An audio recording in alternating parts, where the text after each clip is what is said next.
Howdy.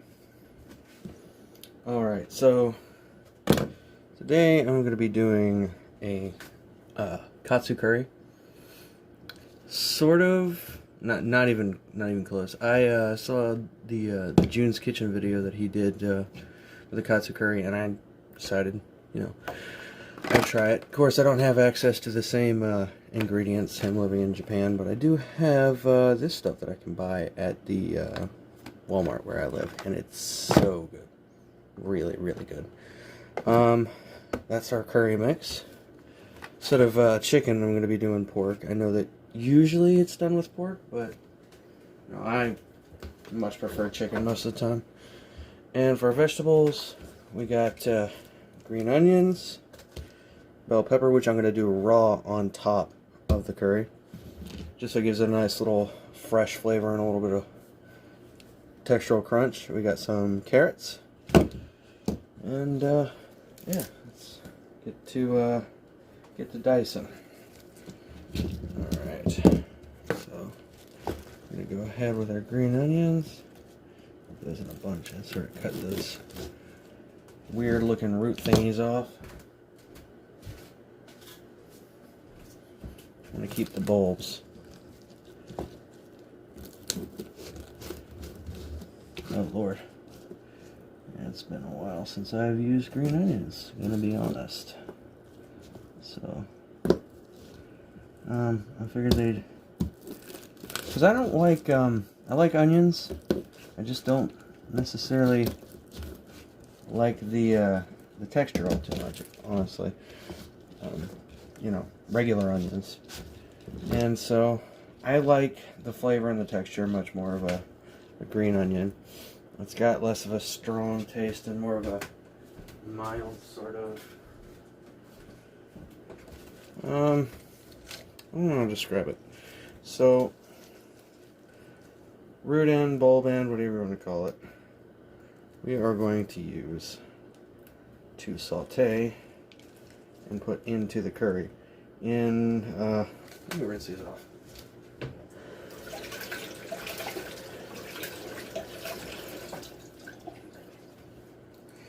Usually you'd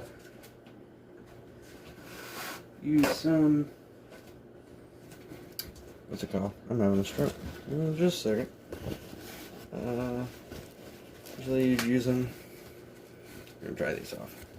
You'd use regular onions for curry, but saute them in a pan, add the rest of your vegetables, boil the vegetables till they're tender, and then add your curry. But I'm going to do green onions, because I like green onions. So, just going to break those. Yeah, there's about. You can still use some of the green in there, because up until you get to a certain point, it's still sort of like a stalk. I'm just going to bunch it up, slice in the little circles.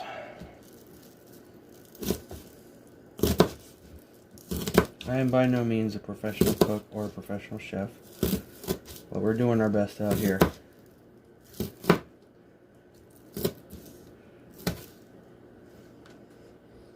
Alright, so, I always forget that they have sort of a slimy texture to them. So we're going to take those, in a bowl. So they're nice and ready. I like using my Santoku knife for stuff like this. It gives me a bit of more control. Like, I could be using a chef's knife right now, but I don't know, I prefer this over a chef's knife. Especially when I'm cutting just prep work vegetables and stuff. We got those. And we're going to slice these up kind of thin. Just don't throw these away.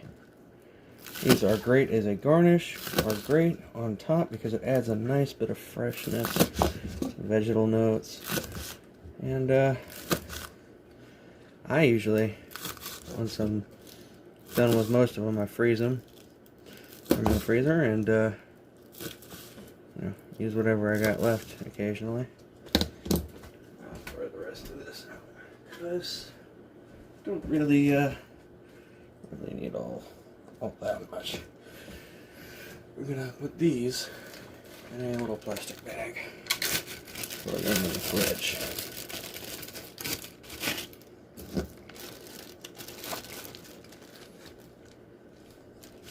I'm gonna pause right quick so you don't have to see me doing this. Alrighty, now we're on to our carrots. I sort of just want to, like I said, I am not by any means a professional chef. I've worked in a decent amount of kitchens. I've worked as prep cook, grill cook, all kinds of stuff, but never a chef because, well, chef has a different meaning than cook. Which actually I'm thinking about changing the name of my channel for that sake right there. Chef is like the head of the kitchen, pretty much. And I am by no means, well, I guess I am the head of my own kitchen, but you know what I mean. But prep work like this is usually my specialty. So when doing this with carrots, if you don't have a potato peeler, which I suggest if you're using potatoes and carrots and stuff like that frequently, I would definitely invest in one. You just want to sort of lightly scrape at an angle. It gets all those peels off. You don't want to go too hard because if you do, you'll have no carrot left.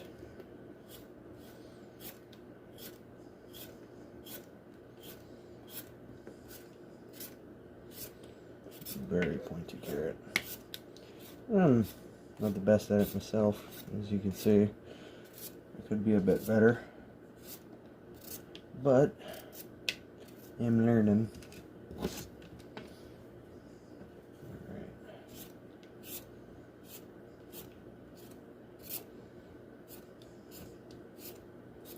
Oh yeah, so I was originally going to do the chicken parm video. I do have all this stuff for that filmed,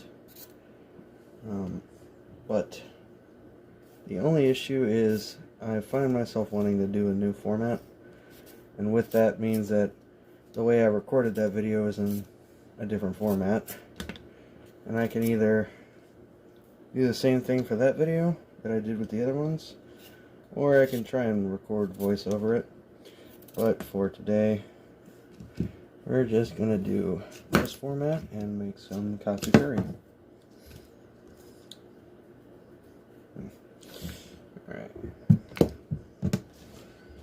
Let's pause it right quick. Alrighty. Hang these up.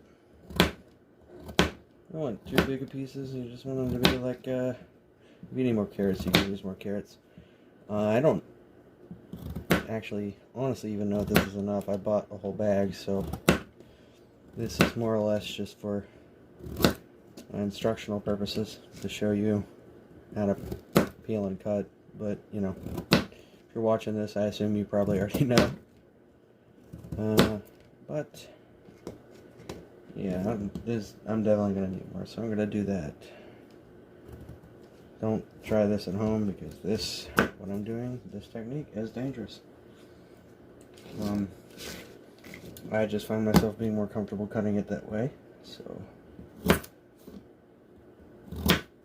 But I'm definitely gonna have to cut more off camera, so I'll go ahead and do that. I'm gonna go and finish this.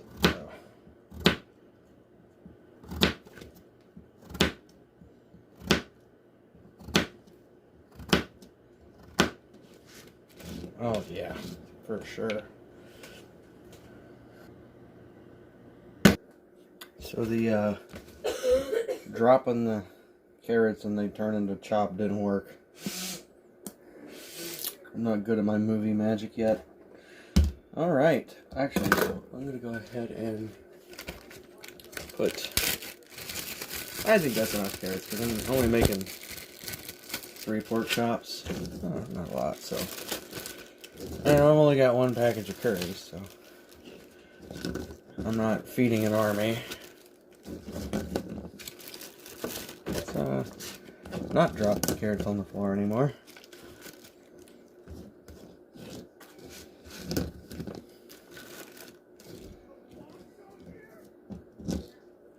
Alright. I find just doing the... I mean, obviously, prep work is very important because if things aren't properly prepped, it takes longer to make the meal. But I find it so much easier because I usually wait to cook the main stuff until later, like the pork and the rice and the curry and all that. Oh, I forgot to mention, I am doing rice with it. So Santoku may have not been the best choice for this, but yeah, doing all that prep work first saves you a lot of time in the long run. And everybody has their own way of de-seeding a pepper. Look at that, there's practically no seeds in it. I cut the top off, pull it out, and then I just go straight down the middle.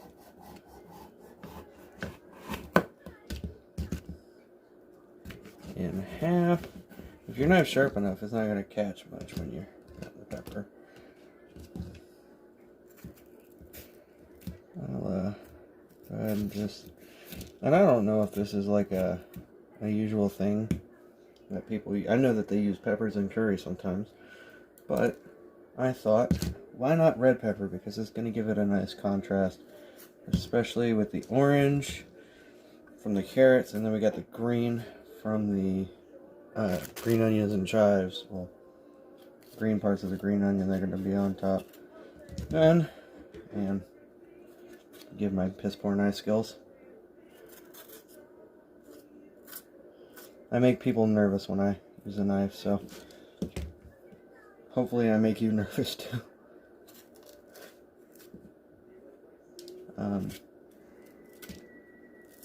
But I feel like it'll give it a nice contrast in color and make it look all pretty. Alright.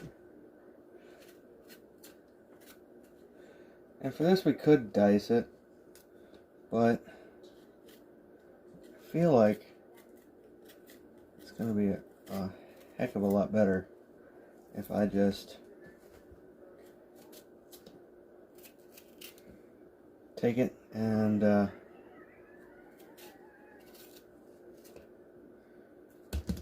slice it. Just long, thin strips. Not thin strips, but you know, it'll look nice. Come on, it's not one to catch. There we go. I'll just pull that off. Sometimes you don't want to cut it. Sometimes you just want to pull the dang guts out of the pepper. Sometimes that's okay. Just long strips, try to make them even. If they're not even, also I'll just cut those because I think they'll look better cut in half. They're not so dang long. Why not? Make our job easier if we just cut them in half. Thin strip, thin strip, thin strip.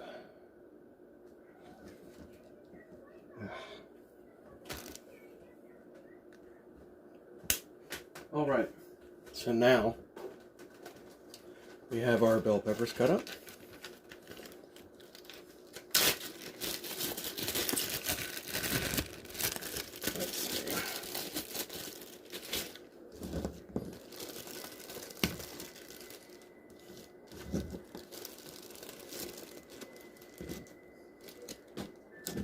Oh, Lord. Get these in the bag. Screech. Okay. hands smell like peppers. But who doesn't like bell peppers? Alright, so we got bell peppers. I love how I got this in 60 frames, so it actually looks like I'm moving as fast as I actually am moving. Then we got the carrots, green onions, little greens. Oh, almost lost my, then we got those. Alright. So, that'll do it for now, and then we'll come back and I'll make the rest of it later, which is going to be the pork, the curry sauce, frying everything up, and making the rice. That she does. Yeah. What'd you say? Yes. She must have. All right. Now on to the fun part.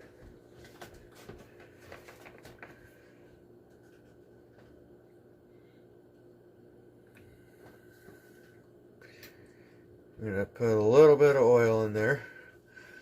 Don't want much. Don't want much. And wait for that to heat up. Alrighty, now it's time to throw in the green onions. Ow! Ah, yes.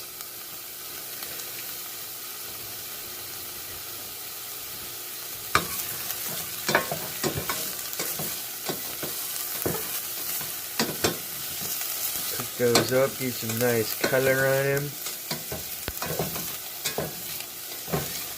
Alright.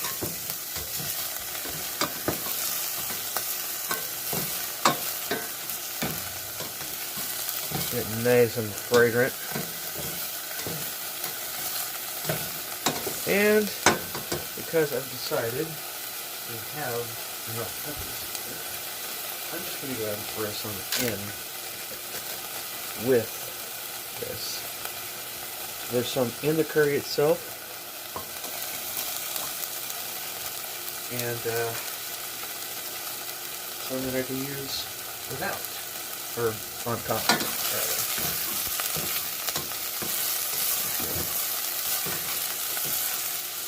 Saute these up, get some nice color on them. I think maybe we could do it with the light, just so it's a little bit easier to see that. There we go.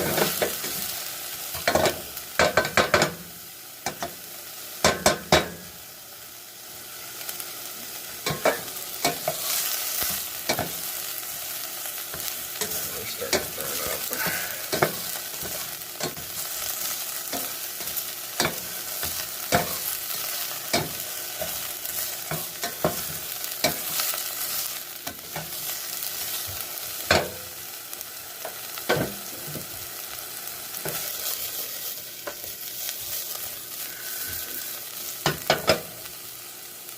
And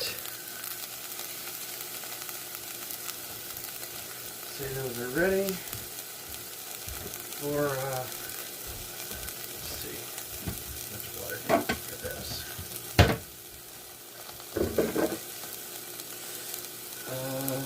Let's see.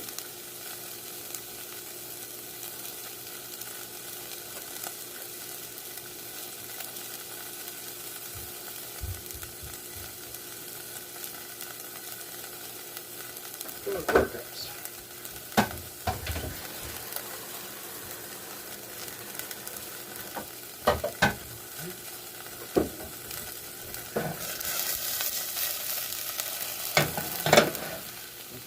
That's how we get to point. So we're going to go ahead and do that Pinot Noir.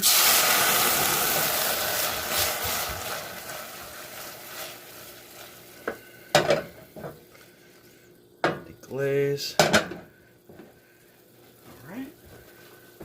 That's going to some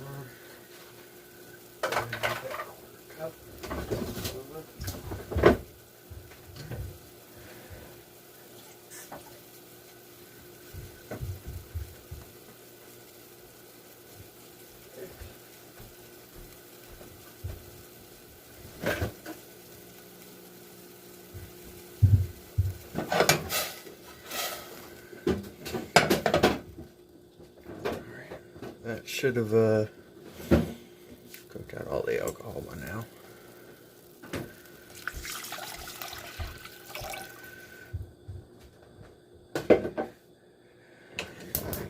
Heat it up on that. Throw in our carrots. Just let that boil. Alright, so let's see. Plastic wrap on the surface. This is to make sure that, where is it? Yeah. Plastic wrap is to keep the so the plastic wrap on the counter is to make sure that pork chops stay in place while I'm cutting them. And yeah, let's go ahead and get these on here.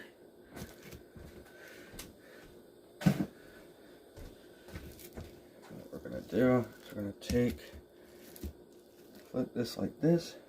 I'm just gonna wanna lightly score that fat.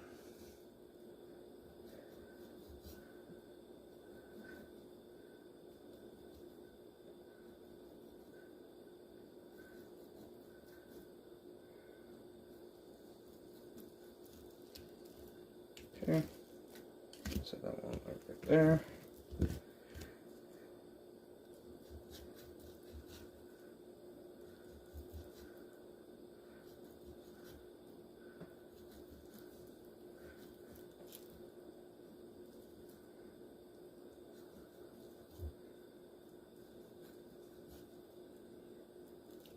I'll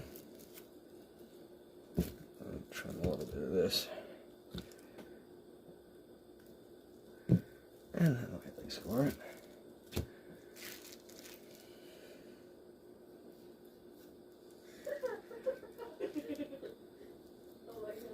What is so funny?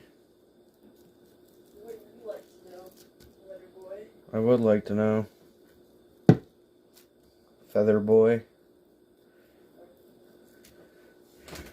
Alright. Going to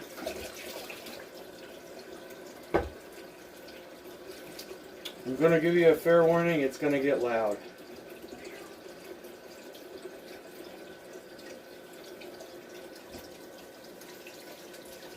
Mostly because I'm going to be hitting something with a pan.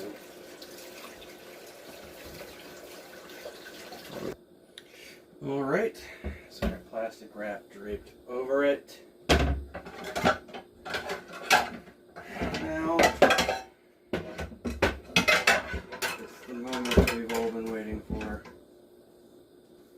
Smacking something with a pan.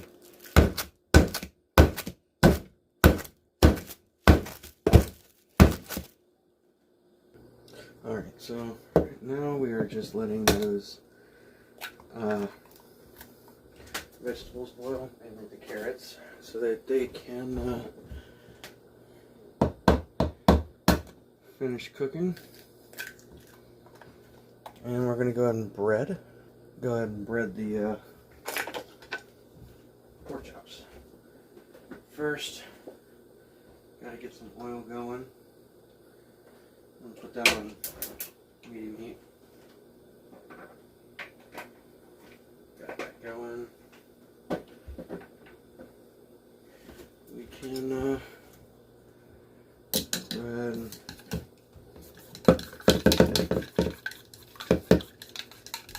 mix our eggs. So what we got here is pork, flour, egg, panko. No seasonings unless you want to put some salt on it, but usually I feel like it stands well on its own, and even if it doesn't stand well on its own, you can always use a sauce or whatever's going with the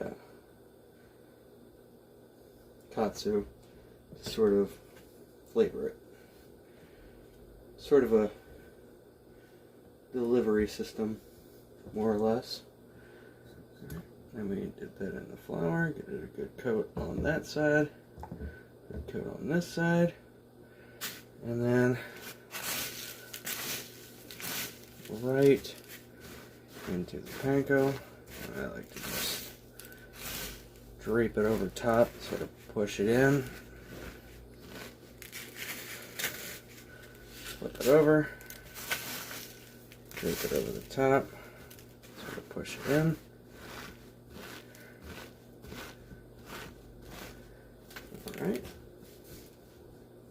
Alright, so now our oil is pretty much preheated, so we can just go ahead and drop that in. I always start it on a medium heat. Sometimes it doesn't always reach quite the temperature that you want it to, but it'll come up and that'll give it a little extra time to cook on the inside, and the crust won't get too burnt while it's cooking, because these are a bit thicker than I'm normally used to when making Katsu. Alright, and here is the finished product. Well, I'd say it turned out pretty good. I like the flavor, it's all balanced. I did have to add a bit more heat to the sauce that I used, which was the golden curry. But otherwise, I really do like it.